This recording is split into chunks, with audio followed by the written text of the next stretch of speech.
Number 1 country Oman के अंदर अगर आप खुद को बहुत ज़्यादा ताकतवर शो करना चाहते हैं, खुद को बहुत ही मजबूत शो करना चाहते हैं, तो उसके लिए आपको बॉडी नहीं बनाने की ज़रूरत या फिर आपको वहाँ पे किसी बड़े आदमी से लड़ाई करने की ज़रूरत नहीं। वो कंट्री ओमान के अंदर एक रिवाज है, एक तरीका है, वो ये कि आप अपने साथ खंजर रख सकते हैं। लेफ़्ट और राइट दोनों साइड पर आप किसी चीज़ से खंजर बांध सकते हैं। तो जिस इंसान के साथ 2 खंजर होते हैं वो वहाँ का बहादुर इंसान होता है। तो अब मैं आपको बता दूँ बेसिकली खंजर क्या है। खंजर एक दूसरे अल्फाज में चाकू को कहा जाता है, छुरी को कहा जाता है, लेकिन इनका तौर तरीका थोड़ा अलग है क्योंकि थोड़े टेढ़े होते हैं, इन्होंने शो करना होता है, इसीलिए ये उसको नुमाइश करते हैं और ये चाकू को खंजर का नाम देते हैं। और दूसरी जगह पर इनका जो निशान है, जो झंडे में है और इनकी जो मोहर पे निशान है वो भी खंजर का है। नंबर 2 अगर आप कंट्री ओमान के अंदर जाते हैं और वहाँ पे अगर आपके कोई रिलेटिव्स हैं या फिर वैसे आप किसी की तरफ मेहमान बन के जाते हैं, तो आपको एक बात बता दूं कि यहाँ पर मेहमान का इस्तकबाल करने के लिए बहुत ही बेहतरीन तरीका है। यहाँ की सकाफत के मुताबिक अगर आप किसी घर मेहमान जाते हैं तो आपके सामने एक डिश रखी जाएगी जिसके अंदर कुछ ड्राई फ्रूट्स होंगे और उसके एक साइड पे प्लेट में अच्छी खासी खजूरें होंगी, साथ ही एक प्याले या कप के अंदर एक प्यारा सा और लजीज सा कहवा रखा जाएगा जो कि आप लोगों की मेहमान नवाजी के लिए होगा। नंबर 3 कंट्री ओमान बेसिकली अरब ममालिक के अंदर आता है और जो अरब ममालिक है उसके अंदर टैक्स बहुत ही ज़्यादा कम है। कहीं कहीं पे स्टार्ट हो गए हैं लेकिन कहीं पे अभी तक नहीं हुए। तो अगर बात करें कंट्री ओमान के अंदर तो यहाँ पर अभी तक टैक्स का स्टार्ट नहीं हुआ। तो अगर आप बिजनेस करना चाहते हैं या फिर अपने पैसों को सेफ रखना चाहते हैं तो कंट्री ओमान आपके लिए बेस्ट है क्योंकि आपके बिजनेस और आपके पैसे पर कोई टैक्स नहीं लग सकता। नंबर 4 जैसे कि मैंने पहले बताया कि लोग यहाँ पे खुद को बहादुर शो करने के लिए अपने साथ खंजर तक रख सकते हैं। इसी वजह से ये लोग समझते हैं कि बहादुरी की एक ड्रिंक है जैसे कि उनकी ऐड के अंदर दिखाई जाती है और वो है माउंटेन ड्यू।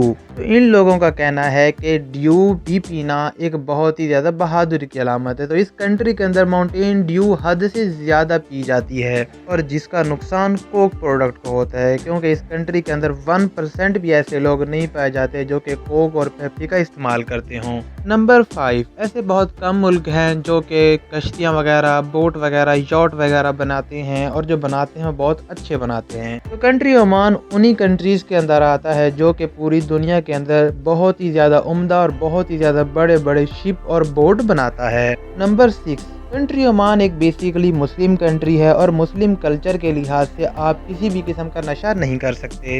लेकिन हर कंट्री के अंदर मुस्लिम के अलावा यानी मुसलमान कंट्री के अंदर मुस्लिम के अलावा और भी मजहब के लोग होते हैं तो उन्हें नशा करना और ड्रिंक करना लाजमी होता है। लेकिन ओमान का एक रूल है कि आप नशा नहीं कर सकते। अगर करनी है तो आपको गवर्नमेंट से इजाज़त लेनी पड़ेगी। और दूसरी सबसे ज़्यादा इंटरेस्टिंग चीज़ ये कि आप मंथली बेस पर अपनी इनकम का सिर्फ 10% ही नशे के अंदर यूज़ कर सकते हैं। इससे ज़्यादा किया तो आप पर जुर्माना हो जाएगा। नंबर 7 अगर मैं कंट्री ओमान को एक लफ्ज़ के अंदर बयान करूं, डिस्क्राइब करूं तो बेसिकली एक लफ्ज़ है नो क्राइम कंट्री। हाँ जी, कंट्री ओमान के अंदर जो क्राइम रेट है, जो लड़ाई झगड़े वगैरह हैं, ये बिल्कुल भी नहीं होते और क्राइम रेट यहाँ की कंट्री का बिल्कुल ज़ीरो है। आप बिना किसी परेशानी के यहाँ पे रह सकते हैं, घूम फिर सकते हैं। नंबर 8 जैसे कि मैंने आपको बताया ओमान एक अरब ममालिक है। तो अरब ममालिक के अंदर जो मेन सोर्स उनकी होती है वो ज़ाहिर बात है उनके ऑयल रिफाइनरीज होती है और उसके बाद इनकी जो दूसरी सोर्स है वो है इनका शिप मेकिंग यानी कश्तियों का बनाना।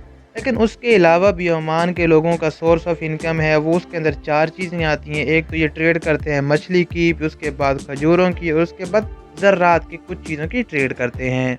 और इन सब के अलावा यहाँ पे बहुत सारे लोग घूमने फिरने आते हैं तो उनसे भी इस पूरी कंट्री का अच्छा खासा सोर्स ऑफ इनकम बन जाता है। नंबर 9 अगर हम बात करें कंट्री ओमान के कौमी जानवर के बारे में तो इनका जो कौमी जानवर है वो बेसिकली उनका नाम है Arabian ओरेक्स।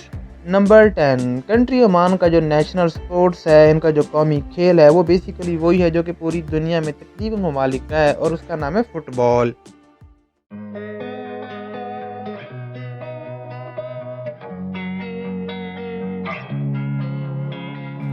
Losing time, I'm fading fast. I just wanna make it last. Try to let go of the past. I close my eyes, embrace the blast. Sleepless nights and headaches stack. Restlessness to hell and back. What's my purpose? What do I grab? A slippery surface, a heart attack. And sometimes you just gotta believe there's something that'll give you relief. There's something that'll have what you need. What you need. We're broken, it's tragic, we're not all elastic, but maybe there's magic, believe you could have it. And I know of sadness, the anxious and panic, the infinite vastness of all that is blackness.